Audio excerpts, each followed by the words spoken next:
পবিত্র রমজান মাস আইলে শয়তান তার শয়তানি করতে পারে না, বিদায় কিছু মানুষের শয়তানির দায়িত্ব দেওয়া যায় কি যাতে এই অনুসারী হলতে রমজানও শয়তানি করতে পারে, যার বাস্তব প্রমাণ আমরা এই বছর দেখতাম পারলাম যে রমজান আসার পর থেকেই এই বাংলার জমিনও কিছু কুলাঙ্গার হলতে আবির্ভাব ঘটছে, যারা এই বাংলার জমিনও কোরআনের খেদমতরে বন্ধ করতে চায়, যারা এই বাংলার জমিনও দারুল কেরাতের আওয়াজরে বন্ধ করতে চায়। এইরকম কিছু শয়তান হলতের আবির্ভাব আমরা বর্তমান এই রমজান মাসে দেখতাম পারলাম।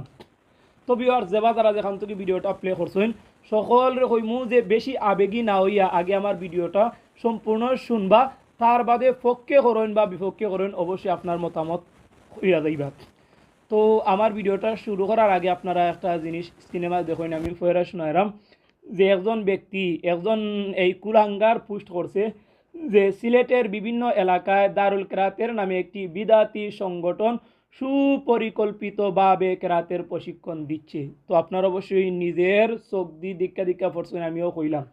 তো আমি এই কুলাঙ্গারের উদ্দেশ্য কইরা কইতাম চাইরাম যে দারুল কেরাত সুপরিকল্পিতভাবে এই বছর নতুন নয়, হয়তোবা তোর জন্ম কয়েক বছর আগে হয়েছে, কিন্তু দারুল কেরাত হয়তো তোর বাপের জন্মের আগে। আজকে একটু বাসা খরা কইরা মাথা লাগের ও কারণে যে রমজান মাস পবিত্র কুরআনুল কারীম শুদ্ধ কইরা তেলাওয়াত শিক্ষা দেওয়া এই দারুল কেরাত মসজিদিয়া ফুলতলি ট্রাস্টের মাঝে যে কোনো ধরনের, খালি দারুল কেরাত মসজিদিয়া ফুলতলি ট্রাস্ট নয়, যে কোনো ধরনের দারুল কেরাত হোক, আমরা কোনোটার বিরোধিতা করি না, কারণ প্রত্যেকটা দারুল কেরাতের মাঝেই এই চেষ্টা করা যাতে বাচ্চা কাচ্চা বলতে শুদ্ধ কইরা কুরআনুল কারীম তেলাওয়াত করতে পারে। কিন্তু যে ব্যক্তি এই পোস্ট করছে সেই ব্যক্তির আমি উদ্দেশ্য করে কইতাম চাইলাম যে এই দারুল কেরাতের মাঝে শুধুমাত্র কুরআনুল কারীম শুদ্ধ কইরা তেলাওয়াত শিক্ষা দেওয়া, এখানে কোনো রাজনৈতিক কোনো কিছু করা হয় না, এটা জানে তারা। জানার বাদে দেখছেন বিষয়টা কিতা দাঁড়াইছে বা কিতা লেখছে হয়তো সুপরিকল্পিতভাবে বোঝা যায় যে নতুন দারুল কেরাত শুরু হয়েছে, এখানের মাঝে অনেক পরিকল্পনা আছে, কিন্তু তার বাপের জন্মের আগেই দারুল কেরাত।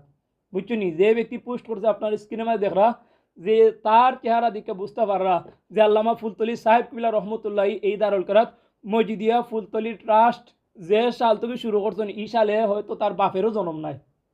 বুঝছেন নি কিতা কইছি?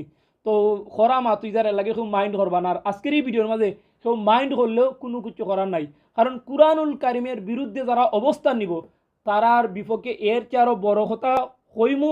তাতে যদি কেউ রাগ করেন বা মাইন্ড করেন কোনো কিছু করার নাই, কারণ কুরআনুল কারীম মহান আল্লাহ রাব্বুল আলামিনের বাণী, আল্লাহর কালাম।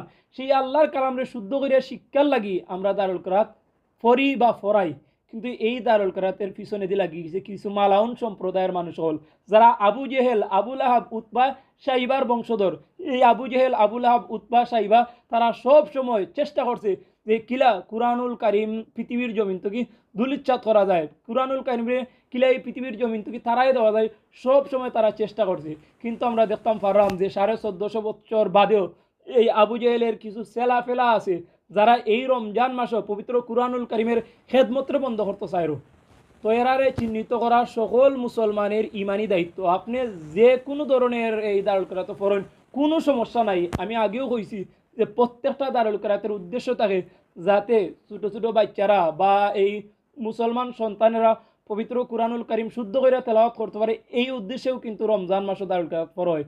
কিন্তু মালাউনও হল কুলাঙ্গার হল বর্তমানে লাগিয়েছেন দারুল কেরাতের পিছনে দি। তো আমি পরিশেষে এই সকল মালাউন হলতের উদ্দেশ্য করে কইতাম চাইরাম যে বাংলার জমিনও সিলেটের জমিনও দারুল কেরাত আছে, কিয়ামত পর্যন্ত থাকবো, কিন্তু তোমরা একদিন ধ্বংস হইবা এই কুরআনুল কারীমের লগে বেয়াদবির কারণে। মহান আল্লাহ রাব্বুল আলামিন যেন তোমরারে হেদায়েত দান করেন, আর আল্লাহ রাব্বুল আলামিন যেন আমাদের প্রত্যেক মুসলমান ভাই আর বোন হতে এই রমজান মাসও বেশি বেশি করে কুরআনুল কারীম তেলাওয়াত করার তৌফিক দান করেন।